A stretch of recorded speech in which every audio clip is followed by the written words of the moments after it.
Hey gang, today we're going to continue on our top rock guitar intros of all time. This one's perhaps the big daddy of them all, Chuck Berry's Johnny B. Goode. Now this was omitted from Rick Beato's top 20 list. There must be some reason that Rick omitted it because maybe it's perhaps the best of all time. So love to hear his reasoning behind it. But anyway, we're going to do it right now, and I'm going to do a little demo and then we'll get on with the lesson. All right, here it comes.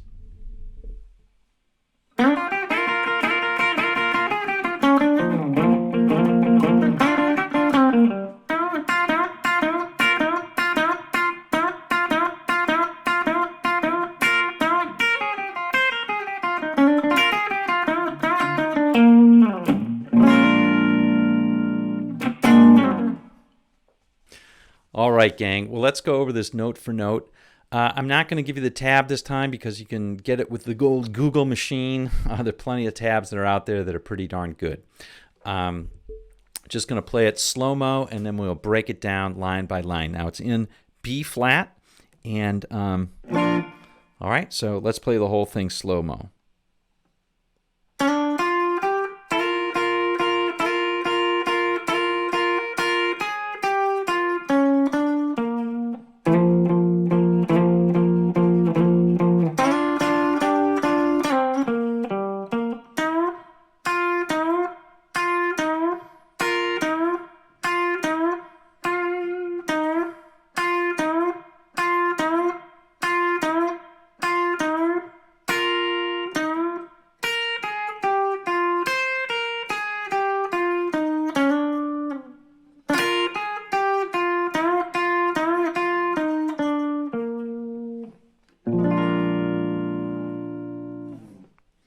Okay, so that's the whole thing.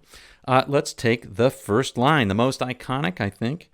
I should be telling you, I play all downstrokes on this one. I think it just gets the mood and the style a little bit better. So that's what I try and do. It is a little bit fast for all these, but what the heck, you know? Play all downstrokes. It gives it a great attack. Okay, and it's also in B flat.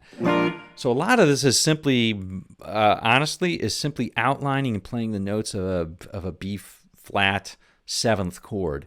So let's just start out that. So we're going to slide up to the this first lick right here.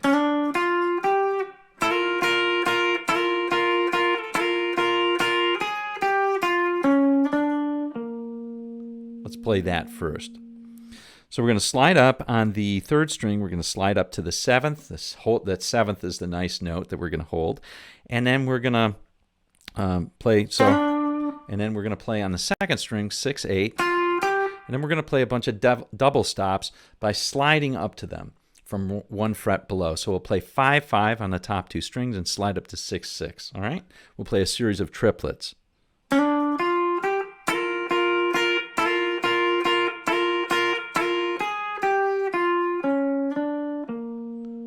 Okay, we're coming down on the 2nd string, 9, 8, 6, and then on a 3rd string, 6 to 7, and landing on the root of B flat on the 4th string, 8th. All right, and those notes right here kind of outline that 7th chord. And this right here is this little minor major move that everybody knows. Is characteristic of the blues, also early rock. All right, so that's that first line. Okay, here's the second line. Oops, let's play it slower.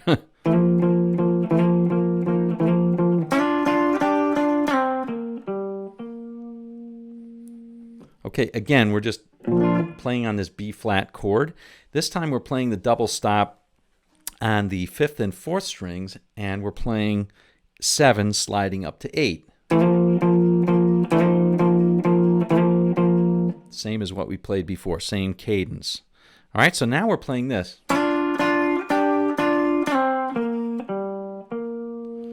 That's a little bit interesting. Again, we're playing on a little double stop that's part of a B flat chord.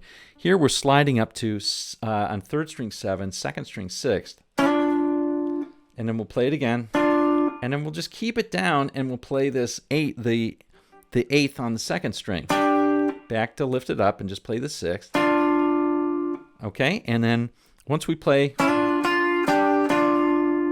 we're going to slide down on the third string, 7/5. Okay, and then there's a number of different ways to play this. Here's how I play it. I play 8/5/8 on the fourth string. That last note's really faint to hear, so it's not super necessary. You can just end there if you want, but is what I play. Okay.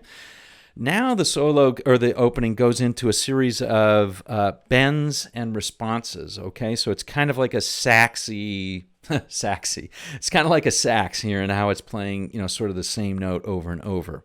Of course, early guitars were imitating sax and horns and stuff like that, so not too surprising. Here it is.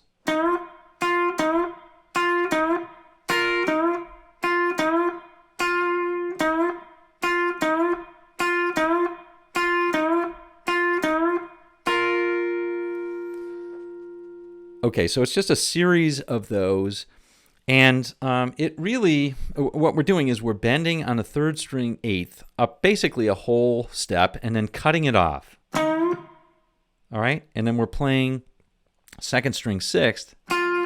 Occasionally we'll play a double stop or not, doesn't really matter, it's rock and roll. I think Chuck plays it on the third one and on the last one, but it really, really doesn't matter at all. Okay, so that's it, and we're just playing a series of syncopated bends and hits, and I would advise just listening to the record and doing it like that to get the cadence right, okay, instead of me, counting it out. All right, so that's that. So after that's played, then finally, the last part is...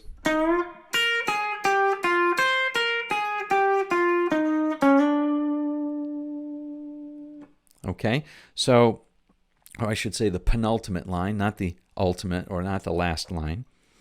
But we're going to start it with that bend, that normal bend that we have, third string eighth. And then we're going to jump all the way to the top string and play the sixth on the top string. And then come down, we're going to use this run quite often. We'll play that note, and then we'll come down on the second string, outlining a seventh chord. We'll play 9, 8, 6 on the second string. So now we jump back up to the top string and play 8, 6, 9, 8, 6. Third string 8, and then third string 6, hammer onto 7. Again, using that minor major thing. Okay, so here we go. One more time, I'll play the whole thing.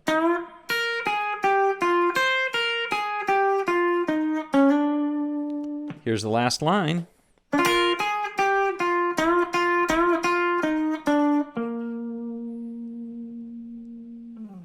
Okay, last line is this. We're going to hold a B-flat triad. That's third string 7, second string 6, first string 6, and rake through it. Okay, if you haven't raked before, you're kind of just hitting all those strings. It's like you're playing a chord in slow motion. Okay, like that. Okay.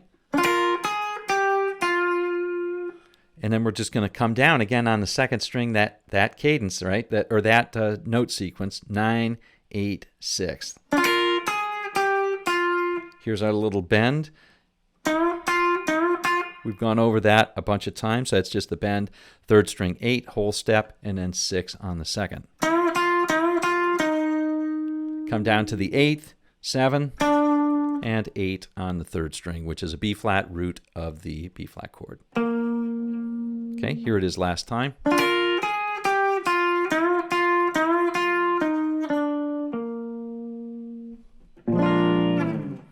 And that is it. All right, gang. Well, there you go.